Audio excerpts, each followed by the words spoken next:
नीले नहीं है क्या? डिप्रेशन में रहे हो तो जिंदगी में डिप्रेशन का वो रोल है कि आदमी कब किस पंखे पे झूल जाए कोई पता नहीं, चाहे पत्ती वाले चाहे ना पत्ती वाले, है ना? किसी पर भी कभी नहीं कर सकता। इसलिए आत्मविश्वास के साथ करें जिंदगी में, हमेशा इसके लिए हमेशा सामना करने के तत्पर रहिए कि जिंदगी में कभी कुछ हो सकता है। और हमेशा सकारात्मक रहिए, अच्छी चीज़ें अपने अंदर करते रहिए और तरोताज़ा बने रहिए, हमेशा हमेशा मुस्कुराते रहिए किसी परिस्थिति में, है नहीं? अब ये नहीं है पता चला किसी के यहाँ गए कोई दुख है तो वो मुस्कुराते पड़े पता चला कि सारा काम छोड़ करके ढूंढना शुरू कर दिया, हमारे दुख में भी तुमको हंसी हद है। पता चला किसी को हॉस्पिटल में कोई मित्र बीमार है तो चले गए, और क्या हो गया मित्र तो पता चलेगा उठ के पहले आपको वो निपटाएगा, उसके बाद फिर जो है कुछ और बात होगी, है ना? तो जगह का भी इंपॉर्टेंस होना चाहिए।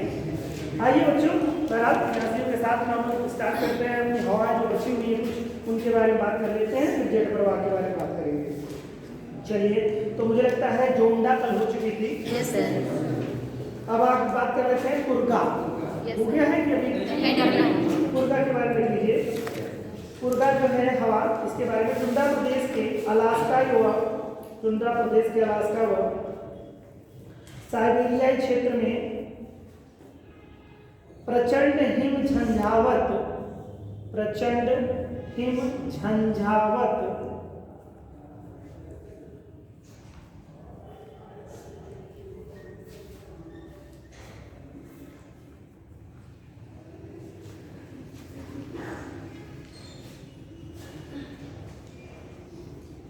या बर्फीले तूफान, झंझावत या बर्फीले तूफान जो प्रायः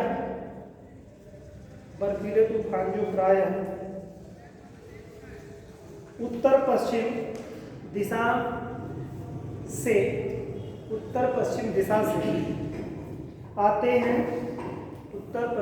से आते हैं, कुर्गा कहलाते हैं। कुर्गा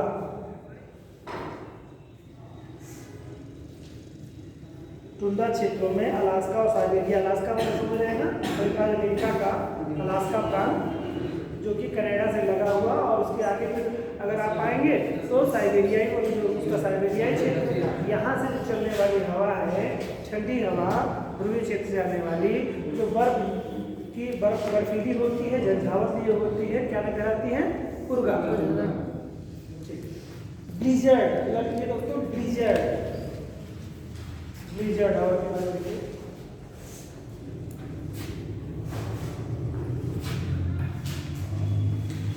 ये बर्फ के कणों से युक्त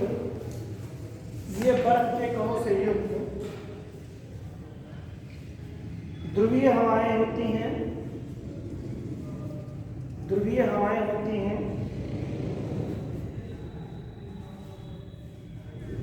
इनका प्रवाह क्षेत्र उत्तरी तथा दक्षिणी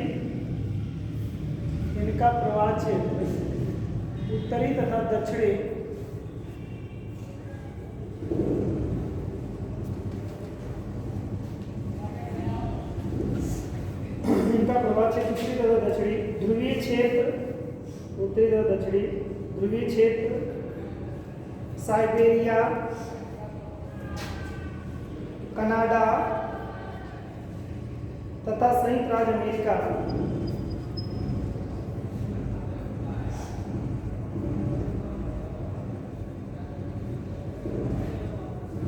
हिमकणों से युक्त होने के कारण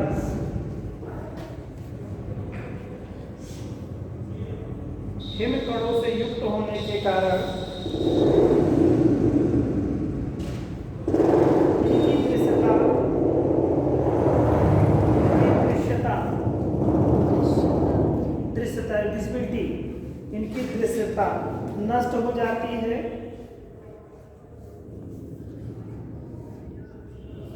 इनकी गति अधिक तीव्र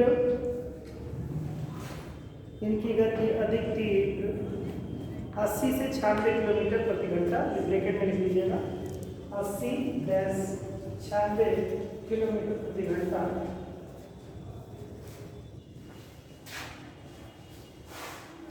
होती है।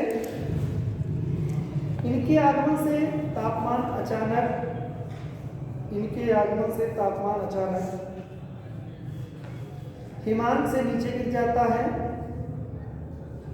इनके आगमन से तापमान अचानक हिमांक से नीचे गिर जाता है। सतह बर्फ से आच्छादित हो जाती है। सतह बर्फ से आच्छादित हो जाती है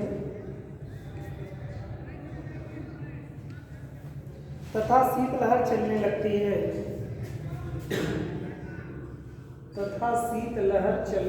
है।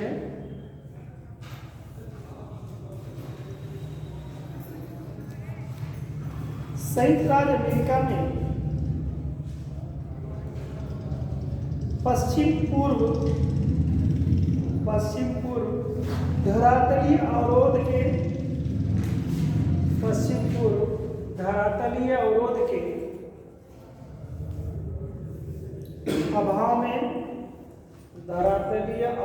के अभाव में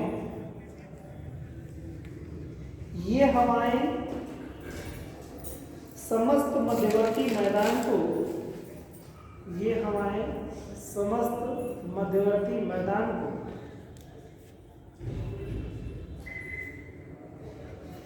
प्रभावित करती हुई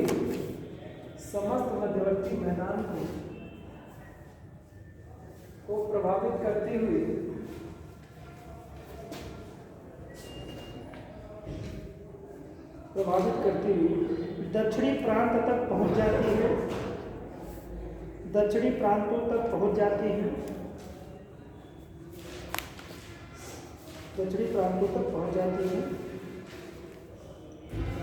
यहाँ पर इनको नार्दन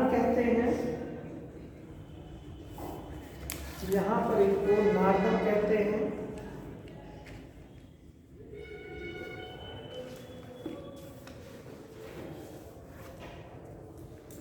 साइबेरिया में इन्हें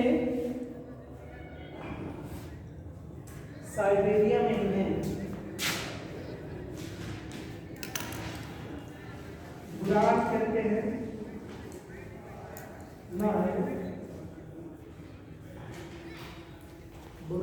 हैं। अब अगली हवा लिखिए अंधी बगुला।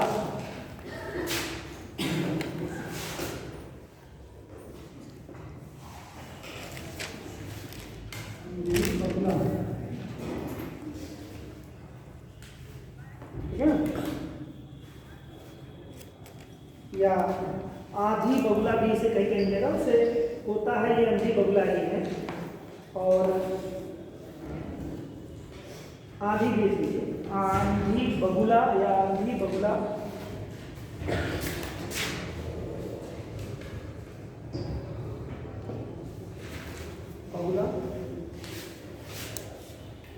देखिए उष्णियों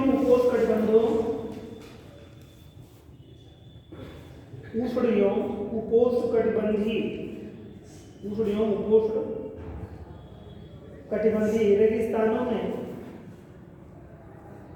धूल व रेत भरी तेजी से उठती हुई या तेजी से उठी वायु, वैसे रिपीट कर रहा हूं। उष्ण एवं उपोष्णकटिबंधी रेगिस्तानों में धूल एवं रेत भरी तेजी से उठी वायु के कालम को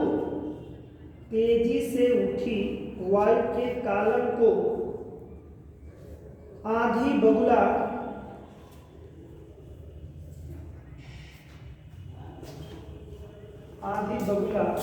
या डस्ट डेविल,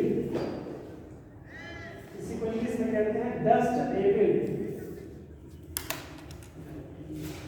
आधी बगुला या डस्ट डेविल कहते हैं। इसे भारत में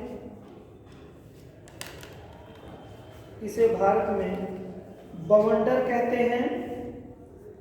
इसे भारत में बवंडर कहते हैं।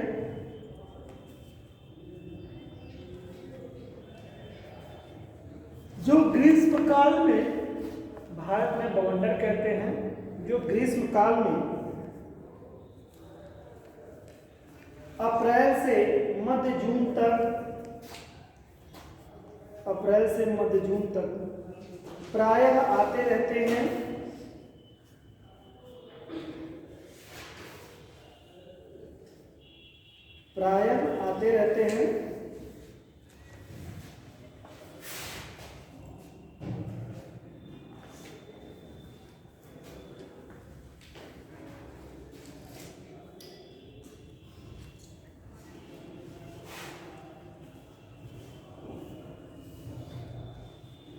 इस तरह के बवंडर का निर्माण धरातलीय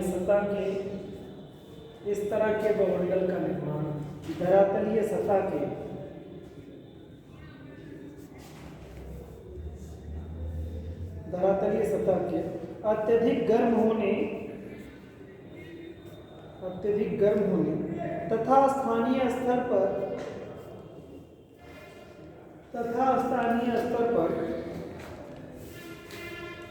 गर्म हवा के अचानक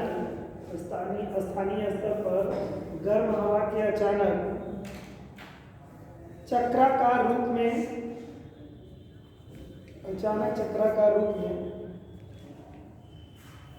ऊपर उठने से होता है।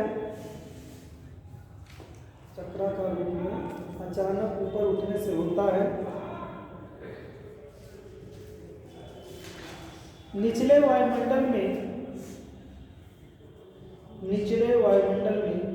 चक्कर काटती वायुराशि के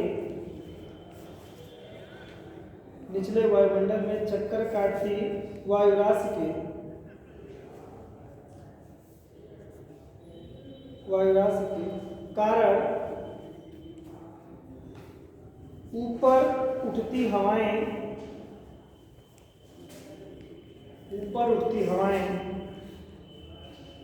और अधिक तेज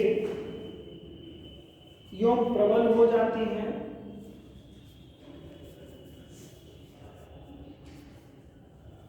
चूंकि डस्ट डेविल कीपाकार होते हैं,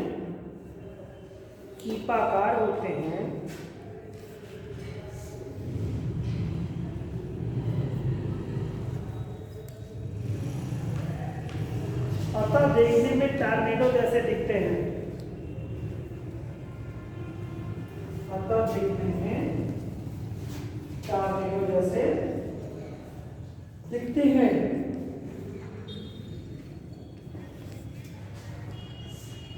कैसा होता है बवंडर? कीप मतलब दे जानते हैं कीप क्या होता है?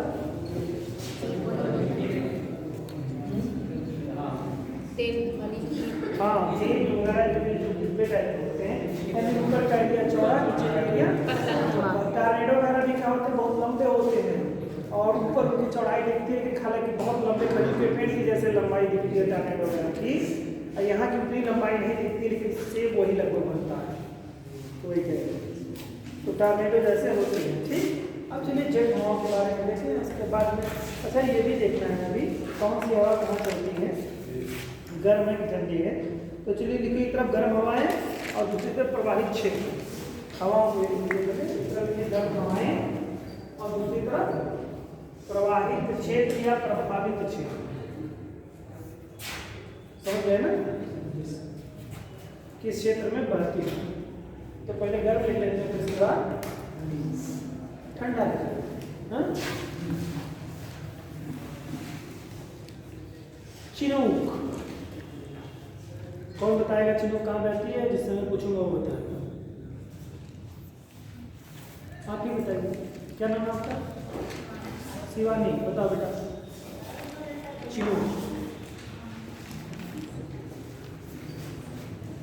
चिनूक कहाँ है? हाँ बताओ।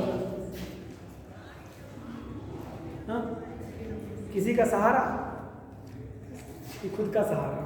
नहीं सर। ठीक, अच्छी बात है। कहाँ कैसी हवा है आप बताइए? गर्म हवा है। कहाँ पे? हाँ बेटा, आप बताओ जी। चिनू कहाँ है? उत्तरी। अच्छा, कैसी हवा है?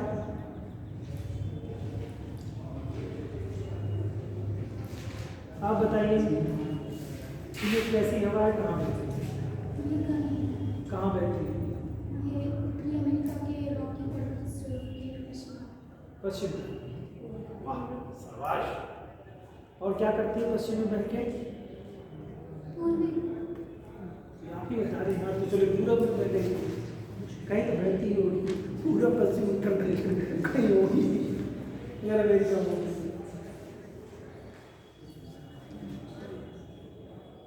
तो क्या करती है? आप बताओ बेटा। सर अमेरिका में बहती है और ये गर्म हवा है, और जब ये बह के आती है तो जो बर्फ होता है पिघल जाता है, जो चारागाह मतलब चारागाह वाला एरिया बन जाता है, फिर बन जाता है मतलब सेंटेंस नहीं बता पा रही हूँ। क्यों? बताइए बिल्कुल हेजिटेशन मत, हेजिटेट मत करिए। जो चारागाह मतलब घास के मैदान के लिए उपयुक्त हवा होती है। उपयुक्त। बर्फ जब पिघल जाता है तो घास राखी के कुछ हद तक तो आप सही हैं, कुछ हद तक तो। अब इससे मिलती जुलती कौन सी हवा है यूरोप में? फान जो स्विट्जरलैंड में। चलो कंप्लीट करो। सर फान हवा जो स्टेशन पर स्विट्जरलैंड में रहती है। क्या करती है वहाँ पे? सर वो जो जैतून और के जो फल होते हैं मतलब उनके लिए बहुत लाभदायक है। जैतून। जैतून और अंगूर। अच्छा स्विट्जरलैंड में। अच्छा, गर्म हवा। गर्म हवा। तो जैसे यूरोप में फान और चिनूक जो है उत्तरी अमेरिका में राकी पर्वत श्रेणी, वहाँ पर कौन सा पर्वत है स्विट्जरलैंड में? आल्प्स पर्वत है। तो उसके ढाल से उतरती है, सेम वही हवा है। देखो दोनों हवा, एक अमेरिका में बहती है चिनूक, और फान जो है स्विट्जरलैंड में, मतलब एक तरह से यूरोप में। तो ये क्या करते हैं बेटा, दोनों गर्म हवा है। ये जो बहते हैं तो चिनूक जो है वो उत्तरी अमेरिका के जो घास के प्रेरी घास के मैदान हैं उनके जो बर्फीले क्षेत्र होते हैं उनकी बर्फों को सुखा देती है। तो बर्फ जब गल जाते हैं तो चारागाह दिखने लगते हैं, तो पशुपालन के लिए उपयुक्त स्थिति बन जाती है। और फान की स्थिति बन जाती है अंगूर की खेती वगैरह के लिए, काफ़ी अनुकूल दशा मिल जाती है, उत्पादन होता है। बहुत अच्छा बेटा, तुम लोग बहुत अच्छा। आप लोग भी देखिए बैठ जाइए। मोटिव यही था कि पढ़ाई पढ़िए, मैं पूछूंगा जरूर, है ना, मेरे प्रकोप से बच नहीं सकते आप, है ना। इज्जत और जो है अपना गेट टेबल छोड़ के अपना आएगा, जिनको भी इस तरह की बातों से इज्जत बिल्कुल नहीं होती। क्लास में कोई इज्जत जरूरी नहीं है। अब शिक्षक और विद्यार्थी में क्या है, कोई इज्जत होती है क्या? जैसे अभिभावक है, मम्मी पापा से उनके सामने क्या इज्जत, चाहे तो मतलब तोहफे में देते।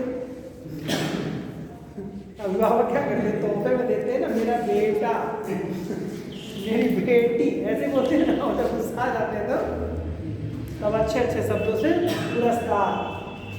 और ये पुरस्कार देखना है तो थोड़ा सा जो कम पढ़े लिखे लोग हैं वहाँ देखिए कितने अच्छे अच्छे पुरस्कार मिलते हैं। बराबर, तो आप लोग पढ़ा करें, ठीक है। सभी लोगों ने पढ़ा, ऐसा नहीं कुछ नहीं नई चीज़ इसमें थी नहीं, लेकिन अब पढ़ेंगे नहीं तो फिर साहब मेरे प्रतिष्ठा में आ जाएगा। अब गलत करके आएंगे तो पता चला किसने पढ़ाया, पहले ही पूछा जाएगा। जैसे जब किसी की दवाई चलती है तो पूछते हैं किस डॉक्टर के यहाँ दवाई चल रही है तुम्हारी, तो पता चला किसके नहीं हो रहे हैं तो पूछते कौन डॉक्टर दवा कर रहे हैं। होता है कि नहीं होता, ईमानदारी से बताइए। तो पूछेंगे कौन टीचर जाकर के पढ़ा रहा है, तो नाम लोगे मेरा, तो पता चला कुछ नहीं आता। पूछेंगे हवा पढ़ा रहे हैं तो कहेंगे कौन सी हवा, चलो कोई हवा बता दो। अब एक भी हवा लेंगे तो पता चला 4-6 हस्त रहेगा तो आप ही छोड़ देंगे ना। जैसे कोई एक छोड़े तो 2-4 आप भी अपनी तरफ से छोड़ दीजिए। कुछ लोग भैया ब्रिजेड कहाँ चलती है, नार्वेस्टर कहाँ चलती है, तो तमाम सारा जब प्रहार कर दोगे तो वो आपको बचाएगा। तो साथ में आप पढ़ क्या करो, हवा का क्या हर परीक्षा में एक आध हवा आपको मिलनी है। तो ईमानदारी से पढ़िए। उम्मीद है कि आप लोग देश के उद्धारक हैं और देश आपके कंधे पे है और देश को आप डूबने नहीं देंगे। सही है ना?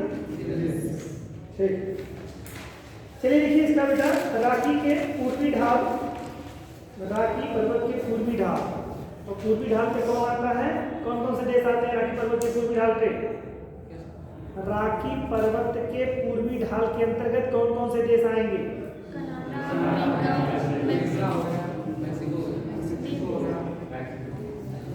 मैं की किताब किसने किसने खरीदी, लिया कि नहीं लिया? तो देखा कि नहीं देखा?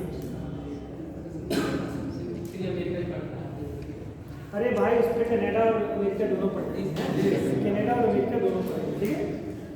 मैक्सिको वगैरह नहीं आएगा, मैक्सिको नीचे आ जाते हैं तो कनाडा और अमेरिका आ जाएगा आपका, ठीक। चलिए तो ये बेटा यही है, यूएसए और कनाडा में पड़ेगा, ठीक। यदि आप लोग पढ़ेंगे तो आप लोग बढ़ेंगे। फिर मैं आप लोगों को हेलो हाँ सकता है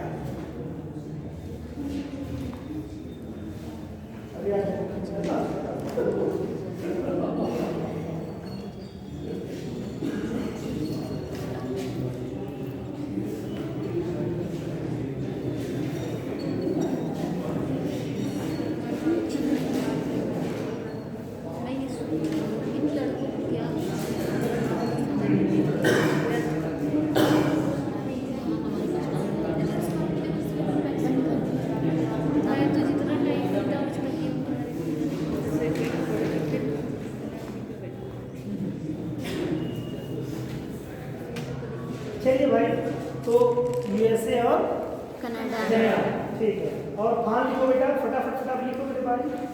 फान हुआ आल्प्स पर्वत श्रेणी की घाटियों में, आल्प्स पर्वत श्रेणी की घाटियों में। और कंट्री में भी लिख लो बेटा, कौन कौन सी कंट्री में पड़ेगा ये? जर्मनी, ऑस्ट्रिया और स्विट्जरलैंड। जर्मनी, ऑस्ट्रिया और स्विट्जरलैंड।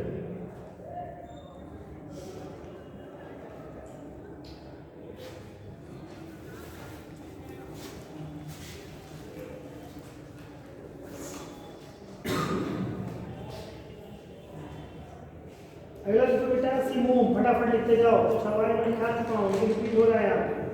सिमूम, सिमूम कहाँ रहती है? सहारा तथा अरब मरुस्थल। फटाफट लिखो भाई, सहारा तथा अरब मरुस्थल।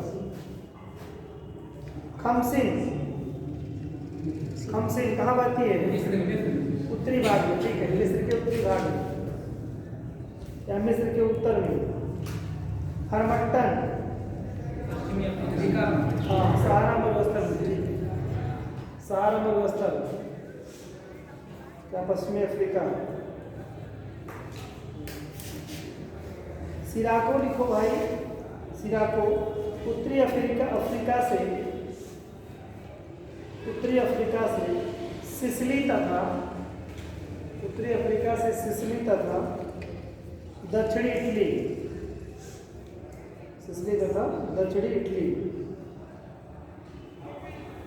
अगला लिखिए brick fielder, brick fielder Australia के मरुक्षेत्रों में रहती है, ऑस्ट्रेलिया के मरुक्षेत्रों से मरुस्थलीय क्षेत्र।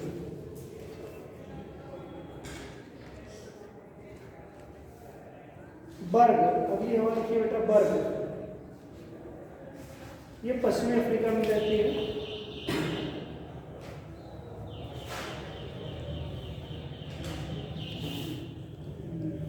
Doctor wind, doctor wind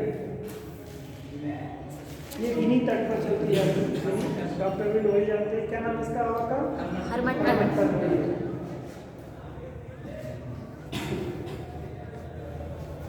यामो, यामो Japan. Santa आना, यूएसए के कैलिफोर्निया। सांता आना यूएसए के कैलिफोर्निया में। जोंडा,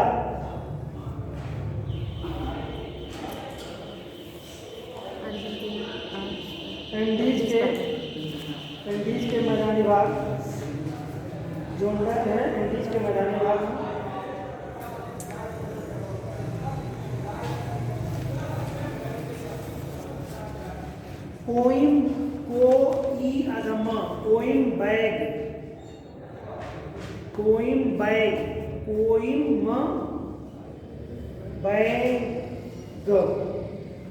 ये जावा द्वीप में चलती है हवा।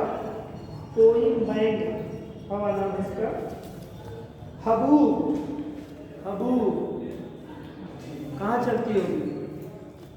ये सब नाम कहाँ के लग रहे हैं? सऊदी अरब के।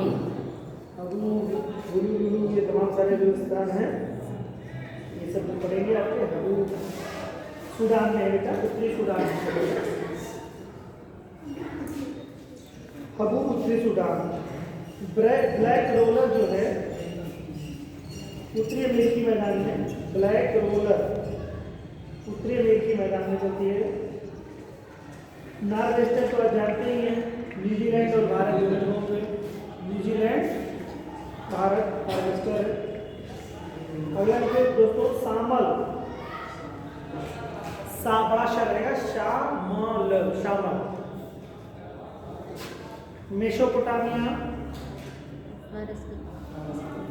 मेसोपोटामिया इसे इराक कह सकते हैं आप, ये ईरान कह सकते हैं, ईरान। फिर इसके बाद इराक लिखिए, मेसोपोटामिया का इराक तथा फारस।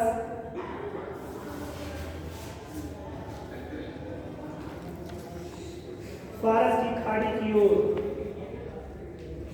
चलती है और अगला है दोस्तों सुखोवे, सुखोवे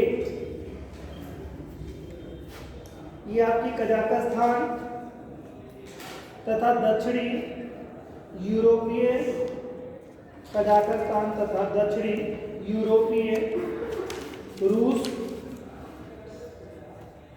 दक्षिणी यूरोपीय रूस। अगला है गोरिच, गोरिच ये पूर्वी ईरान।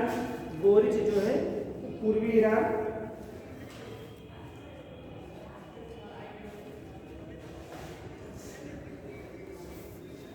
अगला है सोलैनो, सोलैनो ये जो चलती है आपकी दक्षिण पूर्वी स्पेन,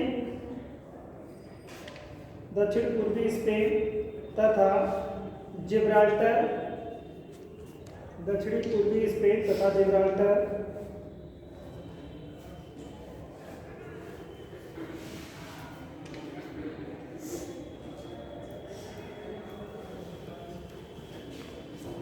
नेक्स्ट है दोस्तों लेस्ट, ले आधा शर्ट, लेस्ट। लेस्ट जो है ये चलती है आपकी मडीरा व मोरक्को, मडीरा व मोरक्को।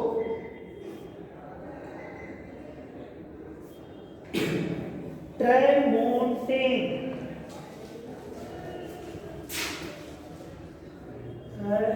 ट्रेमोंटेन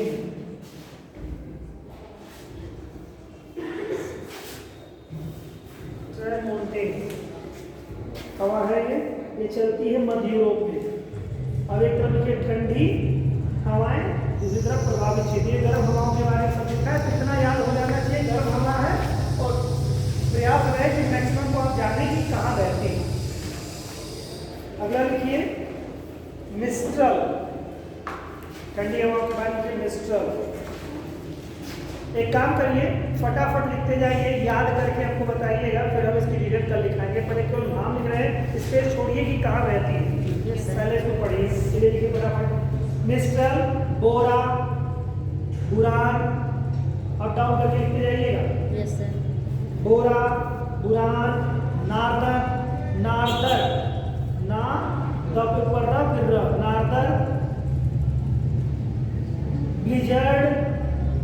ब्लीजर्ड, लेवेंडर,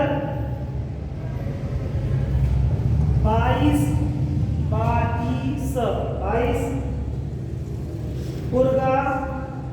पुर्गा, पैम्पेरो, अगली हवा है पैम्पेरो। नेक्स्ट है ग्रेगाले।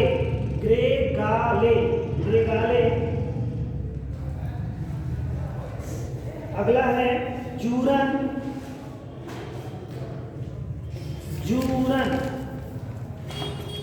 अगला है पापागायो। सब ठंडी हवाएं हैं। दक्षिणी बस्टर।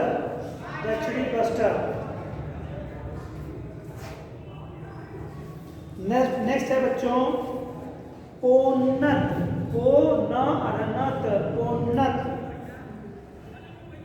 नेक्स्ट है हाई गेम।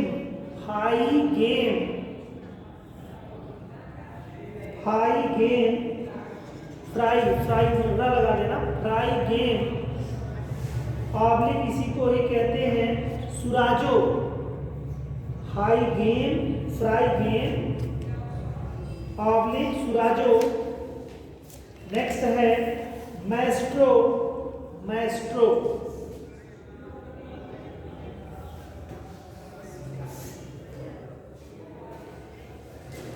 अगला है बिली।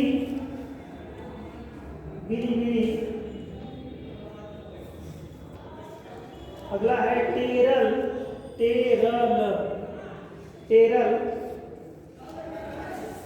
और अगली है नेवाडास। तो ये आपकी कुछ हवाएं हो गई जो कि ठंडी गर्म की हवाएं थी। ठीक, अब आप कल क्या कर देंगे, हमको ये सारी हवा याद होनी चाहिए। क्लास में किसी से भी पूछूंगा, कम से कम 5 हवाओं के नाम पूछूंगा प्रत्येक व्यक्ति से।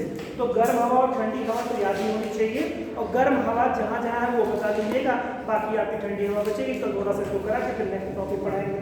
ईमानदारी से याद करके आएंगे। Yes sir. सच बता रहे हैं ना? Yes sir. खुद से वादा करिए, कल मिलते हैं। Thank you sir.